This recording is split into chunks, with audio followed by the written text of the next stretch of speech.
Assalamu alaikum everybody, welcome to the tribe. I am Muhammad Hilal. I'm Mohammed Zen. And I'm Abdurrahman Badawi.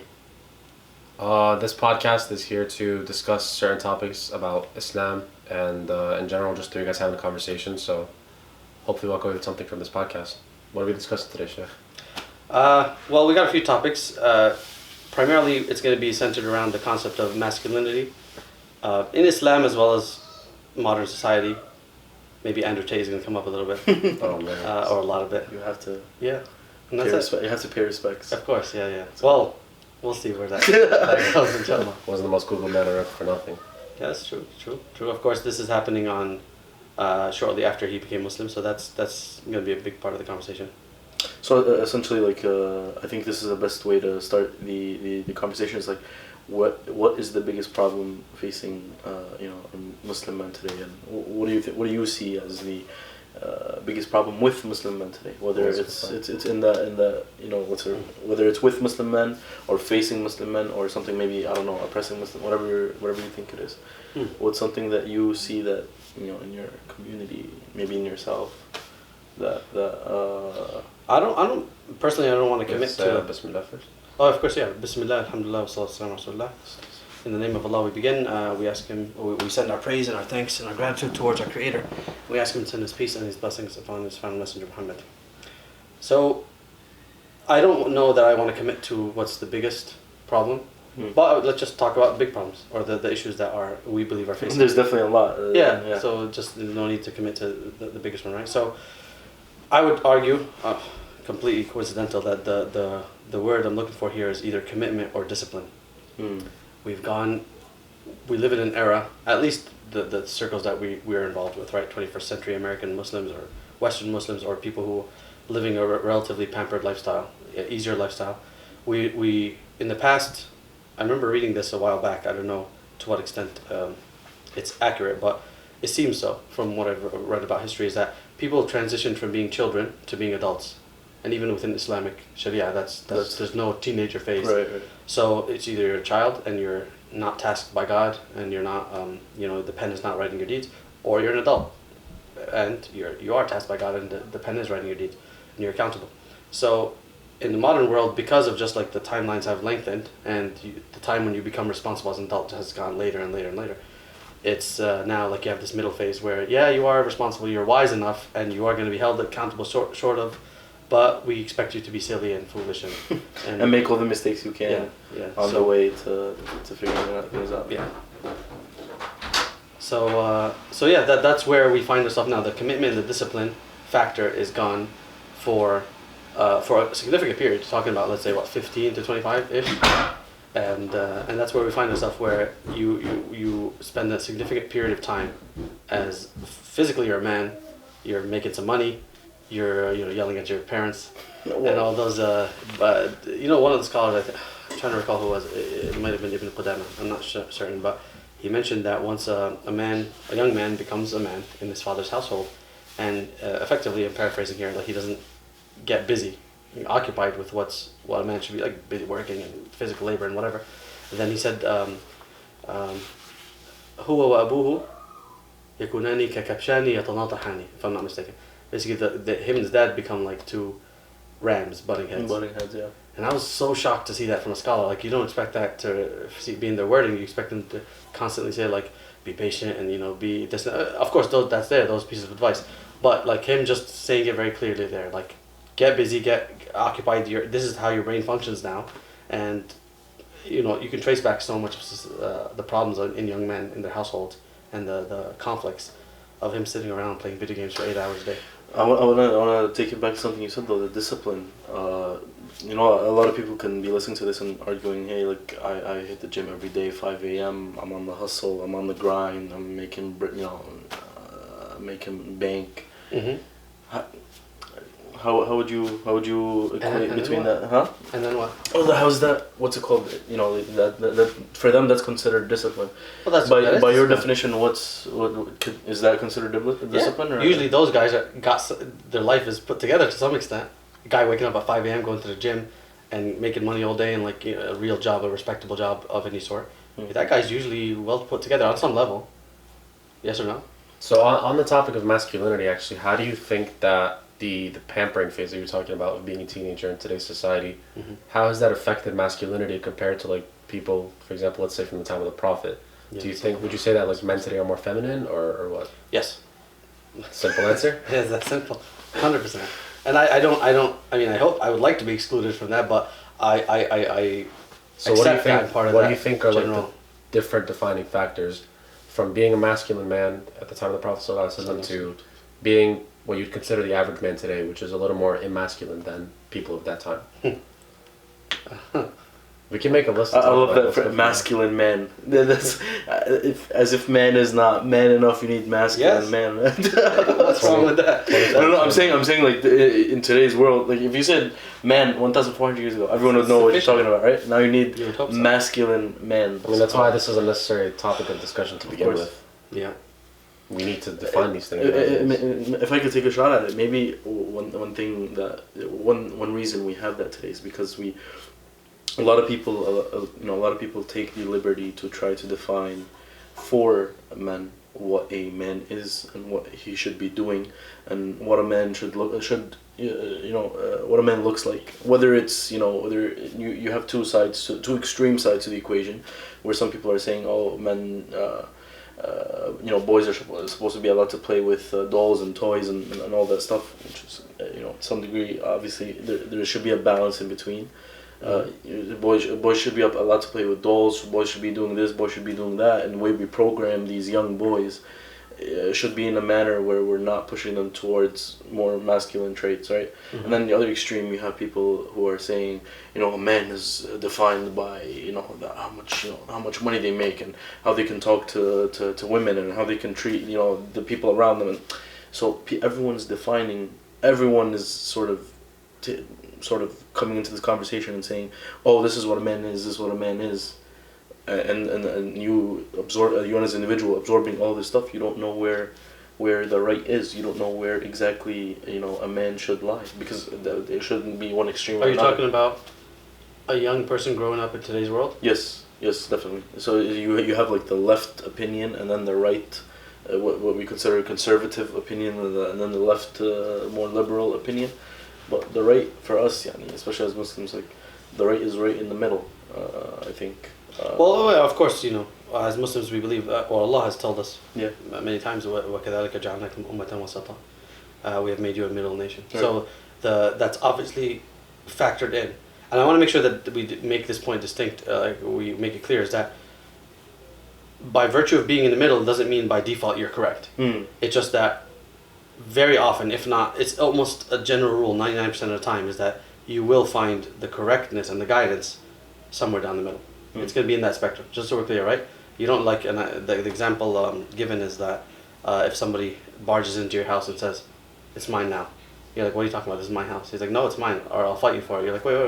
How about we just split the difference, I'll take half, you take half. It's like, that's stupid. That's moronic. No, 100%, and that's a case of extremeness where it's like someone is 100% wrong and someone's 100% right, and splitting the middle would be foolish, right? And would be giving in, right? So that's obviously just making it tangible. But there's times. You sound like you speak from experience. That happened to you before. It would depend which of the two characters. Which house was me, or which of the characters I was as a old life. But going back to this concept of, that's so much of the issues that we deal with just goes back to the basics, which is who defines it. So we're talking about what is masculinity? What is the metric? Yeah. So you can talk all day and night about what's masculinity, what's femininity, what should you teach your child at 2 and then 3 and then 4? Should they play with dolls, or should you be gearing them and basically whatever the word term is, like grooming them right towards being a male because he's biological? The answer is yes, of course, right? But to what extent? Obviously, society says no now, right? And they're arguing and saying that's not fair, which is ridiculous, frankly. But who decides? That's the I think that really is the ultimate question that makes people, because there's a lot of well-meaning people, I think you guys would agree, who buy into the newest things because it seems like it's the fairest option, and I want to be fair to my child, and I want to be right. Do you guys agree? Or do you think every parent who is adopting this new age approach is agenda-driven and I definitely dogmatic. add onto that. I noticed, especially being a part of Gen Z, the common trend that you see nowadays is that everybody wants to be accepting.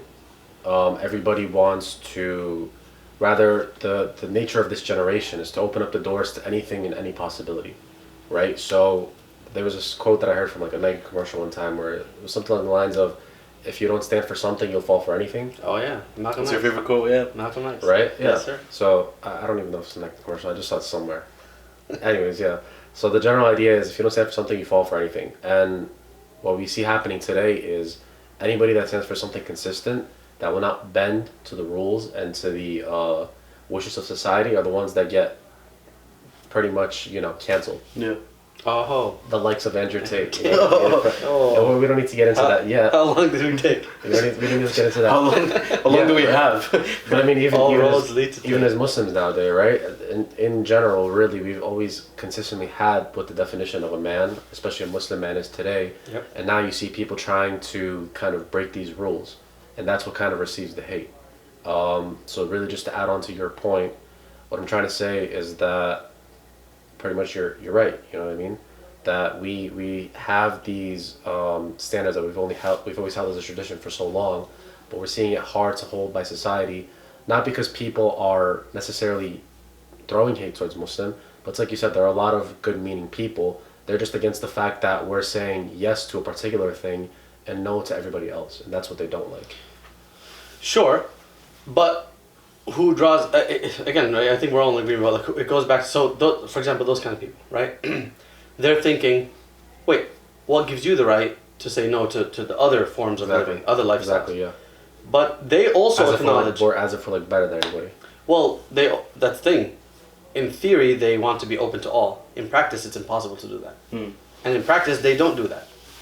Case in point, countries like France, even parts of the U.S., lots of parts where people are discriminatory towards women wearing hijab, or they treat you less than because you have a different belief or a different approach or so on. Despite them adopting a view or claiming to adopt a viewpoint that, well, I'm open to all. It's just not logical. They have the same expression of or the same concept of like freedom of religion, or the freedom of expression, or the freedom of expression, right? Freedom of speech, where you have to draw the line somewhere. Like you can't have absolute freedom of speech, absolute freedom of expression. Yeah. Because where does even those who claim they believe in it, they don't actually. Yeah, exactly. Because they draw the line somewhere. I don't want you to be free to, famously yell fire in a movie theater. You can get in trouble for that. You're not free to call up the police and make a fake crime report. Hey, I'm just expressing my freedom of expression. No, you're not. You're not allowed to do that. You get in trouble and you go to jail and you get this, you get that. So they draw the line somewhere. It's just like they're saying where we draw the line, that's where true freedom lies. And we can say, no, I think the line should be drawn here. What makes, and you can hit fire back at them and say, well, what makes your line more just than mine? And then now it's a discussion.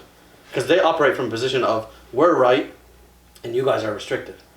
We can argue back and say, no, we both draw the line. We just draw at different places. You have to justify yours just as much as I have to justify mine. And now we're on equal footing having a conversation. And just to clarify your point, these people could have the best of intentions. Oh yeah, They're really good, well-intended people. But one thing that I think I learned the hard way is that good intentions are not enough. Yeah. Having just good intentions does not mean that you are, taking the right action. Also, having good intentions doesn't mean that that you're absolved of responsibility. Exactly. Yeah, you still have to, you still can be held to task for taking a foolish opinion. I had the best of intentions, but my opinion or a certain action that I took ended up harming someone. I'm held accountable for that, even if I had the best of intentions. So it's not a question of intentions in this situation. It's a question of, again, we can go back and forth till the day of judgment, as Allah subhanahu wa ta'ala says in the Quran, until Allah subhanahu wa ta'ala is the one who decides who was right and who was wrong. And I think for us as Muslims, that's always sort of the metric. Well, we go back to God, and then this. Well, that's where it comes back to, okay, once we've established or you've convinced people or someone in the conversation that, hey, do you agree that our problem lies now not in where exactly do we draw the line on? Well, can you allow your kid to play with Tonka trucks? Yeah. And or should you let him play? Should you let him try dolls and hope he doesn't like it and say, oh, thank God. All right, now bring out the ninjas, or do you start with the ninjas first?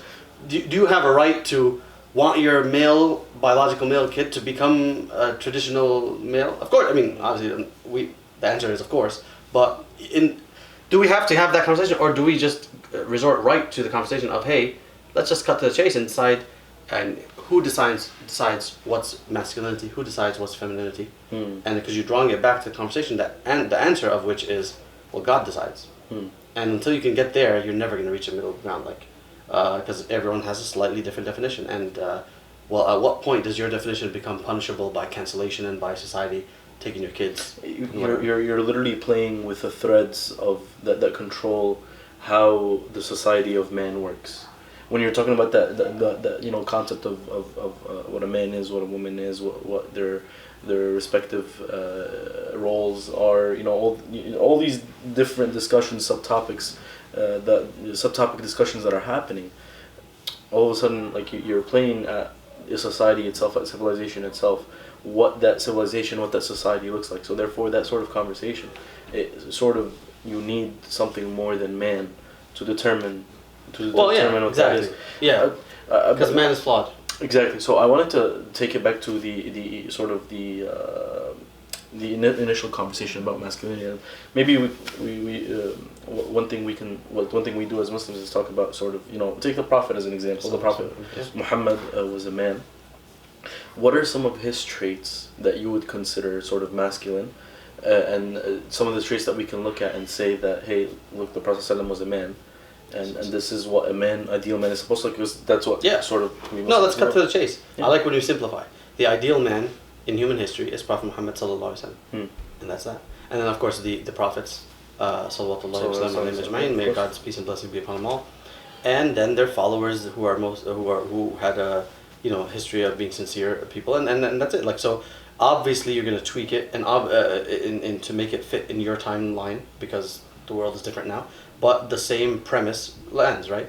And I remember reading one of the primary traits of what a man should be is dependability. What do you guys think of that? It's a deep question. That's a loaded question right there. So dependability, well, actually I think dependability within itself can be broken down into many aspects of how this man is seen by different other people. So for example, we could talk about dependability in work.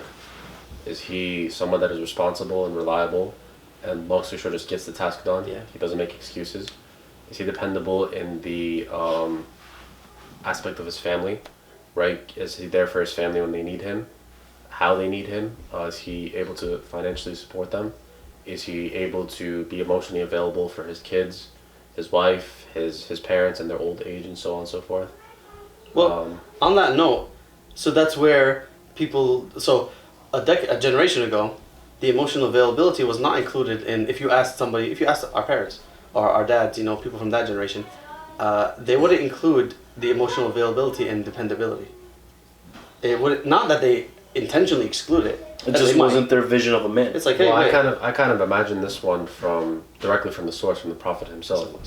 Like, we see many examples of how he'd kindly treat his wives, how he'd kindly treat his kids, how you know, for example, there's a story of Hassan and Hussein when he kissed them, and then the man in the street was telling him, "I'd never kissed my kids before." Yeah. And so I mean that, you know, whether Hassan and Hussein, for example, were looking for it or not, he clearly showed them that he was emotionally available for them, and he was there for them to show them his side of mercy and kindness, and that being a masculine man doesn't always mean having on your game face with everybody. Right. Ironically, that's a form of insecurity. I think that's an excellent point to bring up, because does it mean that in order for me to be a man, right, and I have to have this side where I'm able to sort of propagate aggression and propagate a point of view, and then is it a contradiction for me to be able to do that and then at the same time show love, show mercy, show kindness? Is that a contradiction? Should a man be able to do both, or should a man only be able to lean towards one? I know, because I feel like people get very confused with that. Are we saying that when we say a man is a masculine man, a man's man, right? Should he be able only to sort of play that role? It's a good question, actually, perhaps, because to the extent that vulnerability can be confused with feminism. And weakness. And weakness. Yeah. Is it showing weakness for me to show my kids love, mercy, affection? Vulnerability is weakness, right? In and of itself, it's highly correlated with weakness. Let's be frank about that. However, part of masculinity is acknowledging that you're human and there's weak times. But also, I think we would have to define vulnerability. But to answer your question, is that of course you need to do both. I would argue not only is that a man allowed to be emotionally available and whatever, A man must do that, which is go back to your point. The Prophet ﷺ, very clearly the example you gave is the best example, which is that the other guy said, or the Sahabi who was learning, right? He said, I have 10 kids, I never kiss a single one of them. The only reason he's announcing that is because he's proud of it. He's like, what? Like, are men supposed to, like, he saw the Prophet ﷺ kissing his grandson, he said, how are you doing that? Like, I have 10 kids, I never kiss a single one of them. And the Prophet Muhammad ﷺ didn't like head to head with him and be like, well, no. And also, just part of being a man is that you're not insecure. And the fact that the Prophet ﷺ didn't feel insecure and like, oh, how do I defend what I just did? No, you have to understand that I go to war and, you know, like, I do other things that counterbalance this. Yeah. He was perfectly secure. He said, like, what can I do for you if Allah removed the rahmah from your heart? The mercy what from can I your do for someone like, who's... You're the one who's flawed. Exactly. You're the one who's flawed, not me. Like, I have nothing to prove. I love that. Yeah, like, that's also, like, in that hadith, we see, like, several layers of the masculinity, the full-on security with what they're doing. And obviously assuming you're doing the right thing, because security in and of itself is not. But it is a signal. It is not. And then going back to the concept of Andrew Tate and what attracts people to him, especially young men, is that feeling of, like, he broadcasts that. Besides the other things that he displays, but he broadcasts that I'm completely confident. In what I'm saying. Yeah, in who I am, etc., etc. That completely attracts people. And it's not necessarily a negative thing in and of itself. It can be abused. It can be faked too. I want to add on to the sort of the trace about the Prophet ﷺ. One of the hadiths that you look at, that Khadija radiallahu anha describes the Prophet ﷺ, is one of my favorite narrations about the Prophet. Is that when she says that when he used to walk into the house, kind of a salmon, right? He used to not just smile. His smile would sort of cause you to smile. The salmon, right? So when you're describing someone like the Prophet ﷺ, who's participated in many battles, many expeditions, been tortured by his people, kicked out of his city, he's gone through the worst of it, right? Yeah. And then at the same time, his wife describes him as someone who's consistently smiling and causing others to smile. What does that say about men? Like, because like Andrew Tate, the way he sort of markets himself is that the sunglasses, serious all the time, deep voice, talking this way, doing that, get the cars, do what you're doing. You find that is a complete contradiction to what you read. It's definitely a character. Yeah, it's a character, but it's not realistic. Like, you as a man, you're not always supposed to show this, on this facade. Yeah. No, it's definitely it's an imbalance. And I hope that him being Muslim now, inshallah, and it does appear to be the case, it's going to help him come towards the middle. Right. I mean, it's too early to tell, but it seems that he's on that journey, and I hope that he is, inshallah, and we make dua. Well, we should always hope that he finds that sort of middle ground. Of course, yeah, no. I mean, I think in fairness to him, in fairness in general, it's our obligation. Somebody says they're Muslim and they appear to be on that journey, is that we hope the best for them and wish, whether you love him or hate him, you're wishing. I mean, wouldn't you love him more if he genuinely is every day or every week or every month you notice one more step towards the right path? Every person should be happy about that. I think one thing we need to talk about now is that, since we're talking about Andrew Tate, is that there was this mixed reaction to him becoming Muslims, where we see some tweets and some people, especially our sisters, who were very upset about Muslim. Obviously the Muslim sort of letting Andrew Tate in and sort of accepting him and all of the rhetoric that he comes with. And one thing I think we need to talk about is that, number one, Islam yahdimu ma qabla. Literally, Islam destroys what has come before. So if he truly accepted Islam and his intentions are correct, all of that, what was said, what was done, is not there anymore. Our deen is the deen of redemption. It literally ceases to exist. Not in the real world, but with Allah subhanahu wa ta'ala. So that's contingent on. So there's a big difference when somebody's a public figure. And the damage that they've done is still out there. Yes. So I want to make sure that point is absolutely. No. So they now have responsibility to make amends. To start making amends. Absolutely. Now, it's a tough responsibility, especially when you're a brand new Muslim, because you already have a tough journey. You need to learn and absorb this new substance. And it becomes a lot tougher when your journey is public, and people are judging you for every misstep and every right step. If you make a right step, like, you get better, they're like, I bet it's fake. And if you mess up after your conversion, I told you messed up. So it's a complete mess, and it's really hard. It's a test within itself. It's not helping anybody. No. When you're a public figure becomes Muslim, or it's changing your ways, because nobody's gonna trust anything you do, and you have a damned if you do, damned if you don't. But at the same time, you're tasked with something more than the average individual who, is not a public figure, who's not an influencer in the world. You're tasked with one more task, which is, inshallah, when you get there, you start undoing the damage that you put out in the world.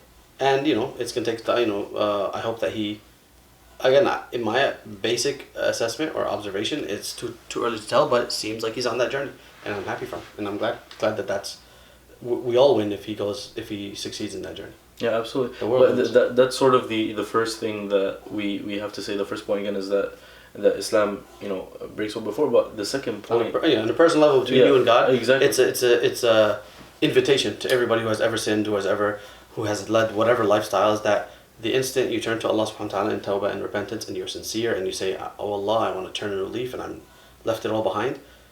If your slate is cleared. And you are now with a blank canvas. You get to paint it as you will. Now, obviously, like we said, the responsibilities of debts owed, financially and otherwise, is still on your back. But logically speaking, you're not going to cover it in one day, right? You're not going to undo damage in one day, right? Yeah. Let's say somebody, for example, is a drug dealer, massive drug dealer, right? Ruins lives on a daily basis, makes tons of money. He can't just accept Islam tomorrow and say, all right, keep my company, I'm a good person now, I pray 5 times. No, you're still damaging lives, and in fact, now you owe, to undo that damage in the world that you put out there. Now, that doesn't mean Allah's going to hold you to task for all the people you've harmed before, but you recognize that you played a destructive force in the world, and now you have to play a productive part of you submitting to Allah subhanahu wa ta'ala is understanding that you need to make amends. Yeah, I helped, you got to answer this question logically, and honestly, I think we got to answer it too, is my presence in this world making it a better place or a worse place?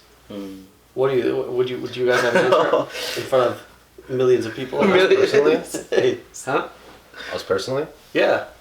I think all three of us might be able to agree on the fact that we're all still learning and evolving as humans. So evolving, huh? He believes in evolution. Just so we're clear. And also, speak for yourself. I'll put that out. Speak for yourself. Just so we're clear. We're all to the learning and getting better every day. Is that reasonable? So I think he actually got rid of the word. He's doing some quick PR. Just no, we're gonna lose the market share. I can't be canceled already, guys. It's the first episode. It's like what Andrew Tate has to deal with, but I'm already dealing with it. Man. Oh, you gotta word everything carefully. Now I know what he goes through. Now we're pretty much on the same level. I figured it out. Andrew Tate, if you're listening to this, you're welcome on our podcast. Oh man. But yeah, so like I was saying, in terms of our contributions, I think we're all getting better. And I actually just want to put this idea out before I lose it. When you guys were talking about, we're kind of having this back and forth on what it actually means to be masculine and the battle versus the measure of masculinity versus the measure of vulnerability, I was thinking, how about the definition of what the masculine man today is just adaptation? Rather in general, for all times actually. The masculine man is confident in his ability to adapt to the situation. So what does that mean? It means, well, when he's at work and you need to be serious, he's capable of adapting to that.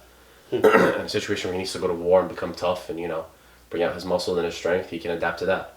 But then at the same time, when he goes home, he's able to take off that armor and adapt to the setting and the environment of his family. Right? It's a very interesting point. It applies both to men and women now. It's like you have to come back home and adapt to that family setting. That used to be the case only for men, but... Well, primarily, I guess, right? Well, it used to be the case primarily for men, right? Right. 90+%. And now it's... I get it. I definitely get it. And it leads me back to where we were before, but in another phrase, which is, which came first, the chicken or the egg?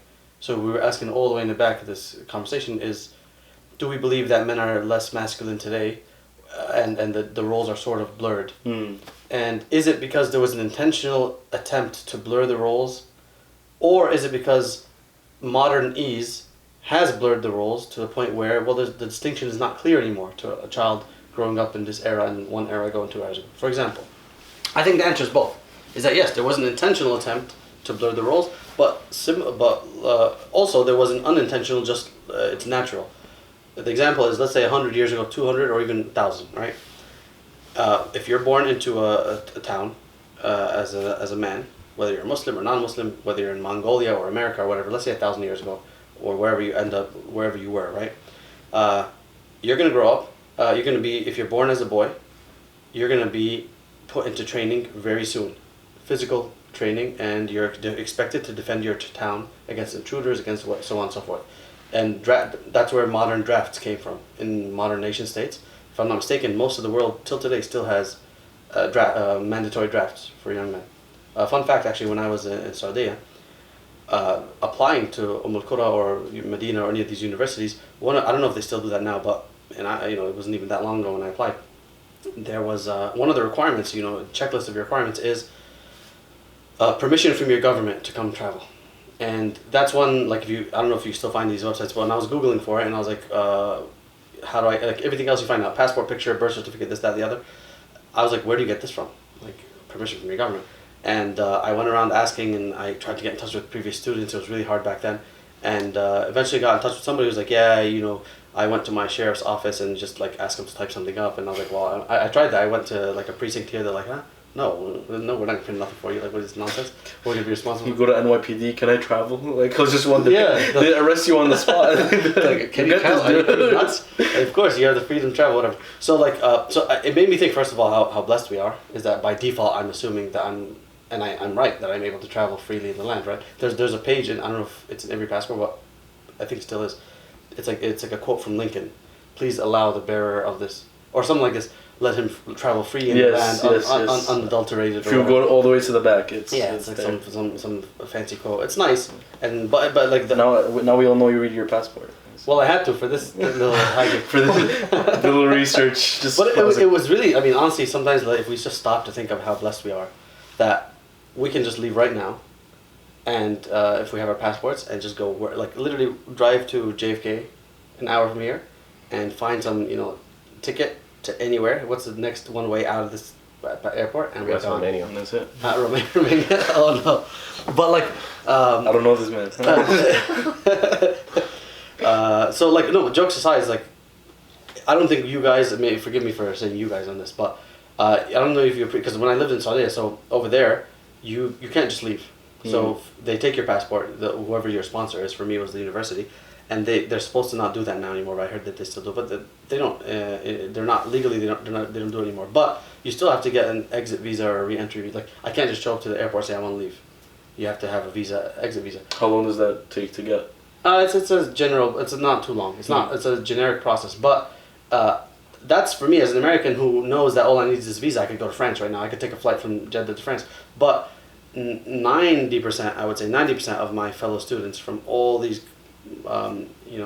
third world, or I guess developing countries around the world, they don't have the option. Like, they can't just go to France. They need a visa, and they have to apply for it a month beforehand, 2 months, 3 months, and see if they get approved to begin with. So 90%, my friends from Cambodia, Sri Lanka, this, that, the other place, they're like, oh, I have there's 2 countries in the world that I can go to without a visa. And they're usually the neighboring country to my country. And I'm like, wow, that puts things in perspective.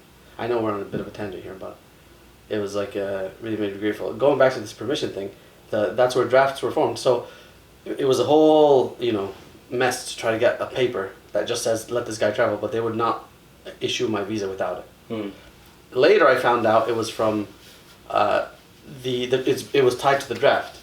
It's because usually, when you go to college, you're 18 to 30, right? In that range somewhere. And that's usually the age where they're drafting you. So all these, when I got there later, my fellow students were like, oh yeah, I just went to, some of them had to bribe a official, because to basically tell them you're done with, either that you're done with the draft or you're exempt from the draft. Because 90% of the countries out there, whatever the number is, they have to. Well, yeah, at least a year mandatory in the draft, right? So that's another blessing that we have, and that's another pampering that we have, is that we never get down and dirty. We never, going back 1,000 years ago, back to the example, if you were born in that era, you had a distinct role, not because society's forcing it upon you, it's because what else are you going to do? Someone got to defend this town, we're going to be attacked. You probably get attacked. Salman al-Farisi, radiallahu anhu, when he was 5, if I'm not mistaken, or Sahib al-Rumi, if I'm not mistaken, Sahib al-Rumi, he got snatched from his hometown. His dad was an emir, his dad was a governor, or a big deal politician. Salman al-Farisi. It was Salman al-Farisi? Mm-hmm. Sure. Are you sure? Sahib al-Rumi was Arab, and then he ended up going to Syria. Getting sold. Getting sold as a slave. But Salman al-Farisi was the Zoroastrian, his dad was the leader. Well, it was one of those two. It was definitely in Persia or somewhere thereabouts where he got snatched up. He was at a picnic or something of the sort with his mom, got snatched up and sold into slavery for the rest of his life. So that stuff happens, you know, and that was. Never end. That's not something like that. It was one of the. It was They definitely. had picnics back then. Well, I don't think picnics were ever invented. I think the idea of eating out. Let's go back to masculinity. Let's go back to so the idea was gender roles just happen naturally because it ain't gonna be a woman joining that force, right? It's gonna be the men, and like you had no choice but to just deal it. And when you got old enough to go and work in the farm, they threw you out and you gotta work in the farm. It was survival, and that created distinct roles that later, when they got blurred over time because life got easier, and there was a lot of crossover in what jobs you can do. Like there's a lot of jobs now that a woman, like in the army, for example, now a drone operator who's sitting in the middle of some state, you know, Idaho or whatever, operating a drone in some country. A woman could do that just like a man can. Yeah. He's sitting down eating Cheetos. So So even during the time of the process, and then you had women in the who would want to go into the army, but I think what you're trying to say is that's not the common sort of that's not the common. it wasn't the standard because it was the obvious. standard, like, right? like if you look at right now, like the Olympics and other sports and whatnot, there's a clear distinction between the limits men can go to physically, Right. and the limits females can go to. Why is that wrong to say? That's basic. Like otherwise, hey, let my boy Hillel go to the Women's Olympics and dominate. I think that it says something. I think this was No offense, also. but I just want to see you at level 1, brother. I think that's also a point that Sheikh Imam Meki was making is that like that people today, what people have done is that blurred those lines. So it's like when you look at the achievements of what a female, or I think it was you making that point, is that. I think I'm making it against you.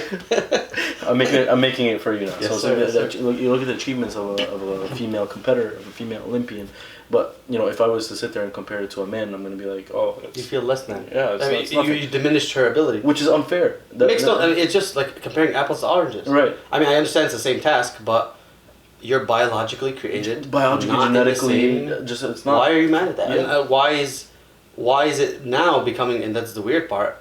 Why is it becoming wrong to even mention that? That's so silly. Yeah. Actually, You're I'd denying like to make a basic point, truth. and I want to give you guys' opinion on this. I've heard many times that women nowadays feel the need to take on more masculine roles or participate in more masculine activities because their, let's say, naturally determined roles as females or in feminine practice have been in a way demoralized Yes. or Devalued. rather, exactly, devalued, right? And this is why they feel the need to participate in masculine activities to kind of regain their value and prove themselves again. Yep. Because, for example, it's like you said, right? 100 to 200 years ago, masculine and feminine roles were already kind of predetermined, right? A woman was kind of known to just stay at home, take care of the kids, be a good wife, so on and so forth, right? Just the traditional practice of women that we know. Whereas that doesn't really cut it today because that's kind of looked down upon, right? Mm-hmm. If you're not sort of the moneymaker of the house or a moneymaker in the house, your value is kind of deemed to go down. So how do you guys think this has reflected in today's Yeah, I think that was, remember earlier I said part of it happened naturally by life becoming a lot easier, so the lines got blurred because more jobs people are capable of doing it regardless of your gender. Back in the day, it just was clear. Like people who's going to travel for 3 months at a time at the time of the Prophet ﷺ and sleep in the desert for months at a time and then go just for trade and to come back and do the same thing. Yeah. That's what the Prophet ﷺ used to do, right? By the way, I just want to put this out there before you continue, is that there's no way you make that point and in today's world and you do not get attacked for it. Sheikh Shinawi made that he was just making dua. Like I don't know if you saw it, he put an Instagram post. I did see it, yeah, recently. Yeah, where he was making dua for the women who basically the silent warriors who stay at home and basically Sacrifice some of what they otherwise would have wanted to do in the modern society. exactly, and in order to look after children and things like that, and the comment section went after him. So there's no like just so you know right off the bat, there's no way you make that point. And you don't get attacked for it in today's world. And just I'm saying, this discussion, we're not going to cover everything on masculinity, femininity. It's just not possible. It's such a deep. Well, that's the thing. This is what leads to the backlash in the form of responding to one extreme with another. With another, right? Because this is where you get this huge outpouring of support for when Andrew Tate does his has his little outbursts, and they're comedic, but they're also offensive. And you have these youngsters say, yeah, 100% following. And they're not just youngsters. I think it's just males in general. Yeah. Where because they're so frustrated with this villainizing of basic logical premises that they're like, I'm desperate for a hero. And I'm gonna accept the extreme. Exactly. Yeah. I'm gonna take every part of the extreme and I'm gonna infuse it in me, and I'm gonna represent. It's like, hey, guess what? Guess what we're saying now? Yeah. What do you do about it now? Like I'm butting heads with you. So one extreme leads to another, and but you're letting emotions lead the conversation as opposed to what prevails to the mind and what makes sense. Well, logically. when you what's the expression? Never corner a beast, right? If you have a cat, I think you have a cat, right? Yeah. If I'm a stranger and the cat doesn't know me, and I got it in the corner there, and I'm getting closer and closer, the cat has nowhere to go. There's only one place to go, and that's scratch me in the face. This quote has nothing to do with the conversation. I just wanted to say, you mess with the bull, you get the horn. You get the horns. Yeah, Thank you so much. It has nothing to do with the conversation. You could keep going with that. I appreciate it. I just want to put that out there. That's a solid quote. Sounds like a comedic segment. No, but it's like never. Isn't that what Sun Tzu said? It's like never corner your enemy. Always give him an escape route. It's a complete tangent. But the idea being is that when society is like really pressuring young men and telling them you're a villain for basic biological desires like being aggressive, whatever else, right? That's a whole other conversation. Like, be ashamed for being you. That pressure can only last so long. Once you got it too tight, they're gonna explode. Actually, like, all right, guess what? Everything goes now. I'm shooting from the hip, and that's what we're observing, just to a large extent. You push them too far into a corner, like telling dads, like, don't tell your kids, dads and moms, right? This hasn't become mainstream on any level, but like, there's pushes to have it happen, and people like, and also the fringe opinions become most propagated because people share it. They're like, what? That's what's happening? Not under my watch. Guess what? I'll go the opposite extreme. So, like, for example, don't use gender pronouns for your kid until they decide for themselves once they're 5 or 6 or so. Right. Like all these extremes. So one extreme begets another. It's another. So I forgot what was the question. Yeah, so the question really was just how has this, actually let me rephrase after you just stated, how has this shift in the this presentation of masculinity caused women to think that their traditional roles as females are no longer valued? I think that was an intentional thing that happened. After so World War this II. was planned. Yeah, I mean, part of it is documented, which is after World War II, when there was or during, I think it was, right, when the men were all out dying at war, they needed people to run all the factories and all that kind of stuff. So feminist funded campaigns. Feminist funded campaigns. Well, the idea was, how do we convince a woman who sees honor in being at home, convince her to go work in a factory? Like, try this.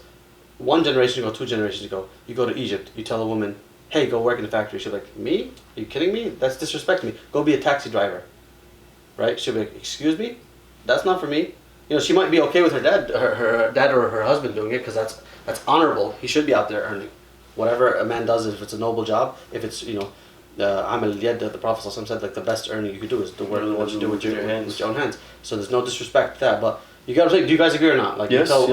And just so we explain, since we're drawing an illustration, the woman herself is honored. Yes. By staying at home. She'll feel like, you're telling me to go work in the factory, get out of my face. Yeah. I'm in my home here, I'm being, like, that was a sense of pride for her. Yeah. And similarly, like, you go... Right, exactly. So where did that go? Why was that lost? Number one, it was intentional, because you can't tax a woman who's sitting at home. So it was partly like, how do we convince her to go work in a dirty, dangerous factory and like it? How to convince her to fight her husband to go out and do that? So we have to convince her that this is a good thing to do. Right? That was part of the message, right? I'm not going to claim that was the only thing. But part of it was the genuine need of society. Like, I don't know to what extent it was that genuine versus concocted. But it definitely played a role. Again, this is me speculating. I'm sure if we research it, we can get a definite answer. Has it played a role in America post-World War II getting so far ahead of its... Because World War II, America barely got hit at all. And all the destruction happened way ahead of all the other. Well, they weren't all ahead. They weren't ahead yet until after World War II. England and Germany, all those places got utterly destroyed. Right. They needed years to pick up the pieces. America was like, what, chilling? They got some of their troops back and said, all our industries are here. America was running 14-point plans and you know, leading the United Nations. I think just Infrastructure was still there. Yeah, exactly. So before I don't know if I'm interrupting your conversation, but like one thing I do want to mention is that there's always a stereotype tied with, you know, Muslim men talking about, because someone could look at this right now and be like, so what you're trying to say is that you want women back at home. Well, that's what you're trying to do, and that's what Islam says, that you need to bring women back to the we need to bring the women back to the homes. That's definitely not what we're saying here. What we're saying That's part of what we're saying. We're propagating one second. We're propagating a worldview that this was okay. Just what we're saying is that there's truth, there's value in that too, and it's undeniable that a woman now who in modern 2022 New York City, who grew up here, of course, will feel less than if she chooses to be a housewife and take care of her kids. She'll feel less than her peers. She'll be made to feel less than by society because she feels like this job that she's doing in the house is either demeaning, or if she hasn't fully adopted that mentality, she'll feel like it's less than, or she needs to adopt, as you mentioned, masculine qualities that she would have 100 years ago thought to be a disrespect to her. Right. There's nothing wrong with like the modern working woman, but for example, if somebody does want to take on the role of, for example, a housewife, she shouldn't be ashamed of it. Yeah. She shouldn't feel like she's allowed to have the option to choose that, or to choose the corporate world. Well, when you talk about the corporate world, let's be frank here. That's my fault. I said corporate. Well, no, just the world in general. Like, I mean, we're gonna go veer off into a lot of other discussions, of course. I think you guys are trying to get us canceled from episode 1. Well, episode 1. It seems like guys, I feel like we're already there. Turn us on Twitter. We have 0 views. We're staying at 0 views. I think hey, at least we're consistent. Guys, we want #the tribe trending #1 on Twitter. Yes, or number 2. I'll take 2. I'll take number 2 for the first few weeks. Elon Musk is running it now. Elon Musk. We pay those $8. We get checked. That's true. I didn't pay in time. They stopped the check mark thing. I was gonna consider it, but I don't use Twitter. It's such a cesspool. Don't even get me started. Places, and I hate that place. Let's go back to the. You were saying that. Did you pay the $8? Like we need to have a verified. I didn't. We didn't even think about it. We could have verified the tribe. We could have Twitter account. We could have. But then someone else could have verified another tribe account. Yeah, but who's thinking that? We're not that big a deal. We're only number 2. We have millions of fans. That's true. That's true. But I know our intention. We were saying that, you know, having the option, basically the woman having the option to sort of. Well, okay, Islam. Okay, the ideal. Sorry, I'll pick it up, guys. Inshallah, we have 5 minutes left. Oh, all right, cool. Don't worry about these guys. Who cares about it? Are we doing that yet? Or no, okay. No. All right, we're not doing that. All right. Yo, cut this out. You could start it from cut this out, and they won't know what we talked about. You can't nip it in the bud. I think I'm fixated. All right, we'll talk about it later. We need to hold this guy back. We'll talk about it later. All right. This is a therapy session for him. I'm telling you. It's just so right. Anyway, we'll talk about it. What were you saying? Having that choice. About women having the option to either be housewives or choose to work if they want to. If we're summarizing, I would say, does Islam recognize an ideal concept of masculinity and an ideal concept of femininity? Yes. The answer is yes. Yes. But it is not a dot, it's more of a range. Yes. If you fit in this general overall range of demeanor and approach that is similar, or at least following the footsteps of Prophet Muhammad and other prophets and so on, then you fit into the general overall range of masculinity. And likewise, if you fit into the greatest women, Maryam alayhi salam, the wives of the Prophet, daughters of the Prophet, and the Sahabiyat, and so many of the great women in history, then you are following you have successfully fit into the range of femininity. Masculinity. That's whether if you're a woman, the ideal. So ideal is not one point, and the idea it's not like, oh, if you don't fit into this exact criteria of tasks and actions and duties, then you're not masculine. For example, can you guys think of one? Of masculinity, for example, like the story of the Prophet where he once there was a very, very loud noise. They were in Medina, right, and it's night, in the middle of the night, and all of a sudden this loud noise sort of comes out of nowhere, wakes everyone up, and the Prophet he jumps on his horse. He jumps on a horse without a saddle, without a bridle, and takes it to the outskirts of Medina. The noise had happened at the outskirts of Medina. And then he comes back, and as you know, everyone is still sort of getting ready to go see what happened, whatnot. And he comes back and he calms everyone down and tells everyone to go back to sleep. It was nothing. It was just a loud noise. Okay. Yeah. So that what if Shows bravery, courage, right? willingness to take risks. Taking initiative, taking. Okay. Even though he's a Taking leader, he could be like, "Oh, listen, we're at war with an enemy. Someone else should go ahead of me." Someone should go ahead of me. Okay. What if something happens? Leading by example, taking initiative, courage. I think courage Also, will be the skill of riding a horse without a saddle and bridle. You don't know how. Yeah. Have you ever gone horseback riding? I haven't. Have you ever I've gone horseback riding with the saddle, and that wasn't. It was tough. with getting into the saddle, you know, especially for, you know, city guys, or you're trying to get into that saddle. I seen a guy, like, you know, slide off the side of the horse or try to get on. Yeah, Wow. I'm serious. So getting on without a saddle and a bridle, that's a skill within itself. But you could go back to the. Well, I mean, okay, this is a perfect example. Thank you for bringing that up. Courage. Let's focus on one thing so we can wrap up. Courage here was displayed by the Prophet Muhammad sallallahu alaihi wasallam, right? So. Masculine courage. Agreed? Right. Courage is a masculine trait. Agreed? Mhm. Would you also do you think a woman should have courage? Absolutely. What do you think? Or is it strictly masculine trait? Well, given that you mentioned the range, I think women should have courage within their own range of definition, if that makes any sense. Yes. That's what I'm getting at. Is a woman expressing courage or dependability or all these beautiful traits that It's Islam, different from a man. It's good. So, and here's a perfect example. A man in that situation, there's a range of actions he could have taken that we would have defined as initiative, courage, etc. Number one, he could have got up and gone out, check it off himself. Number two, he could have got on and got up immediately, started waking up 2-3 people. Let's go together. That would have been also wise. If he wasn't the leader, he could have sent word to the leader, go wake him up quick. I'll go check. There's a range of things that check. We would say that's courage. That's courage. That's courage. And then there was a big action like going back to sleep, lazy. Bad initiative. Coward. Yeah. Or it might not be cowardly. So, it might be laziness. what happened? I'm not gonna go out. You Yeah. go. So these things would be unacceptable from a man. Right. Right. A man waking up his wife and saying, "Yo, go check it out." What would that be? Definitely not bozo. masculine. Complete bozo, right? Yeah. So we've established that. However, a woman waking up and hearing that noise, how do we expect her to express courage? Like, in any way, shape, or form, do we expect her to get on a horse and go check it out herself? No. Of course not. I don't think anybody in modern society, even modern society, would, right? Now, obviously, there's going to always be the exception to the rule. Maybe she's the one trained horsewoman in the country and she knows exactly how to use a bow now. Different story, right? There's always exceptions to the rules. But on average, no one would think any less of her, and she wouldn't be considered cowardly if she decided not to do that.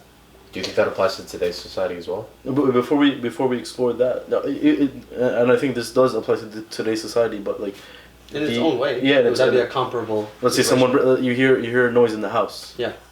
Let's say you're there with your sister, your mom, your wife, whatever the case is. You're expected as the guy to go check out what the I mean, me noises. personally, it's like rules haven't changed. It's the guy that gets up and goes to check. But believe it or not, I've actually personally spoken to people that are like, "Why won't the woman get up?" And do they mean it, or are they just being challenging? Oh, Wait, no. are these guys making those points? I've never heard a guy heard genuinely some make crazy- that. No, I've heard guys make. But only they said I've seen online where they're like, I've heard some crazy exceptions, man. That's just the world that we're living in now. Some dude is like, "Oh, I'll go down and distract the guy. She'll come down with a knife." That's just behind me." cynical. It's like That's some cynical. crazy That's stuff. different. That's cynical. That's being cynical. he's just being like, "Oh, see, I have to say something like that." And don't forget, like, I'm sure we resonate with him saying, "Well, let me see what society says about this." You know, they're the ones who want equality. So like, it's not like he's coming from a ridiculous place, but like you see the ridiculousness. It becomes clear that equality breaks down real quick when the situation happens like this. The proposed equality. Yeah. However, if you married a marksman, sniper rifle woman, you're like, well, yeah, help me out here. You stay at the top of the stairs. I want to seriously go back to that point. Is that there's no problem with a woman having courage in Islam, and there are many examples of that. Agreed. But the courage, your courage as a man, and your obviously it's hard to sort of pinpoint a certain situation. Well, But that's why I gave this example. It was a great example. You gave it. The Prophet So now you would have. I'm saying that let me just finish my point. Where the Prophet his courage was above everyone else. Yes. Regardless, man or woman. The story goes and that should be the case. The story. I think if you don't mind me, the hadith goes in the opposite direction where it said the men got ready and they started rushing towards the sound, and when they on their way there they saw the Prophet alone without a saddle, meaning he rushed himself, and he came back And he's like, guys, don't worry, I checked it out. It was just nothing. So the men already did everything they could, but they just like, wow, the Prophet was already ahead. Like, he was better than we could. He was more courageous, and he didn't wait for anybody because there was urgency. So point being is like those men did all their job. They all did their job. They all checked the boxes of courage. But because this is a clear-cut, congruent example, like, we already agreed that we would think less of a man if he did. I gave like 3 scenarios or 4, right? We agreed that 4 and 5 or 6, we'd think less of him. Like he acted cowardly or he acted lazily. Maybe he goes back to sleep, not because he's a coward, but because he's just a lazy bum who you can't rely. He has no dependability, right? That's possible. He's not motivated by cowardice. He's motivated by laziness and like somebody else to take care of. We would think less of him. As for a woman, if she goes like she's awake, she's ready, she's scared, but she's like, I'm not going out there. I'll wake up my husband. I'll wake up my neighbor. We would be like, yeah, that makes perfect sense. That should be the case. You should feel safe enough. And you shouldn't feel obligated to go there. And we don't think any less of you, and that's perfectly fine. So that's a clear-cut case of we didn't call her cowardly. We didn't call her having less courage, or so on and so forth. We just we agreed or acknowledged that her role is different here. She expresses courage in a different way, and that's fine. I was just gonna mention that. I guess we can wrap up here. It's like, again, it's unfair for that like I think this is a luxury that we have, is that we have the ability to overanalyze situations today. When you see a situation is a simple break-in, you'd sit there and overanalyze it and be like, oh, the man should be doing this and the woman should be doing this, as opposed to, if that situation actually happened to you, in the blur of a moment, all of a sudden your instincts are kicking in, and the natural disposition of things are occurring. The man will go and check this out. No one, if that situation happened to you, or a break-in happened, you're not gonna sit there after and be like, oh, should I be the one with the courage and go deal with that? What is the woman's role in this situation? It's like, what kind of messed up world do you have to live in to be like, every situation, let's have a halftime play analysis. We're not talking about 100% at the time. It's not fair. One of the main reasons we even have a podcast like this, because even as we're sitting here discussing, sounds so. I kind of stepped into it thinking, okay, masculinity is this, femininity is this, a little bit of Andrew Tate, but then I'm sitting here and listening to the amount of challenges that we had, and I'm thinking this is in fact a much deeper and much more diverse topic than I thought it would be. You know what I mean? Because especially in today's society, like you said, we actually have this luxury of overanalyzing, whereas back then there was no such thing. You kind of just mentally, generally understood by society. Instinctively also. Exactly. This is 1, this is 2. It's not up for discussion, whereas today we can kind of have these sorts of opinions and panels and different opinions and different discussions about it. And there's no problem with like not analyzing, but there's a problem with like getting too deep into it. Getting too deep into it. Well, because we could sit here for a week and talk about the same exact topic, and we won't get anywhere. Well, here's the thing: is because we're already, like, let's be frank, let's be aware of our bias. We already all are on the same page of that answer. Of course, the man should get up, the woman should. And what provides you with that substance? Islam. I trace it back to that, but don't forget, there's billions of people who are not Muslim who will also agree. And be like, that makes sense. In terms of the responsibility, there's certain, like, for example, there's certain things women are better at than men, and certain things men are better at than women. For example, nurturing. Some people look nurturing children, and women are much more are better at that. They have the bandwidth and the skill set for that. And obviously, again, like we said, there's variations. There's certain exceptions to the rule. And men have more task-oriented sort of mentality, they're better at that. And that requires a sacrifice of emotional attachment. Exactly. Which can be a flaw in other, like, you're just not as good as being a good father to your kids as your mom is, as a mom is to the same kid. Mm-hmm. But that's required for when you go out and deal with war, and you lose your best friend and your father and your other brother. You need some level of emotional detachment because you're not going to survive otherwise. And war is an extreme example. It could be just a day-to-day corporate life that, mentality that's required for the day-to-day of the pressures of surviving in the real world. So that sort of, you have to have that mentality and that sort of level. Well, I mean, and that's the beauty of it, is that together you complete each other and you complete the sort of what society is about. Like, everyone serves in their zone. But yeah, the idea of equal in the sight of God, equal in your ability to achieve greatness in the eyes of Allah, and thereby in eternity in paradise, but still different in our abilities and capabilities. So I think that's part of it because we have the bias of already being on the same page about that. We don't have somebody sitting here with us saying, no, but they should be equal physically too, or they should be equal. Then when you challenge them with that, be like, what about in that scenario? What about when someone's at the door, potential break-in? Is it equal? Do you genuinely believe that? And they might say, that's when we'll have we're being challenged, right? So that's something we can do in future conversations, inshallah. But there's one thing I want to end it with, just so we're clear about this break-in example, is that, I think we had this conversation earlier with one of the other brothers, where if Allah blesses me with kids one day, inshallah, am I going to put my sons and daughters in martial arts training from a young age? 100%. Am I going to do like fire drills or whatever else is needed in the house where they're, or God forbid, home invasion drills where, not when they're little kids, traumatize them, but the idea being is like, He's 3 years old, the kid's 3, he's like, get up. Put a hose in his face, it's 3 a.m. He's like, blah, blah, why? No, but would you want to have a plan with your wife where we're both trained, we know what steps to take, God forbid something happens. That's just general safety. Everybody should do that. Basic, yeah. That's much more confident. She runs, obviously your task is to, it's in your jibillah, it's in your creation, it's how you're built. Go out and face the risk, and if you die, you die. If you get hurt, you get hurt. That's that's part of how you're trained. But she's also trained in certain ways to minimize the damage. Lock doors, do this, get on a call quick with the cops. We each are moving like a well-oiled machine. That's solid. And her being trained in martial arts too and being capable is also a great thing.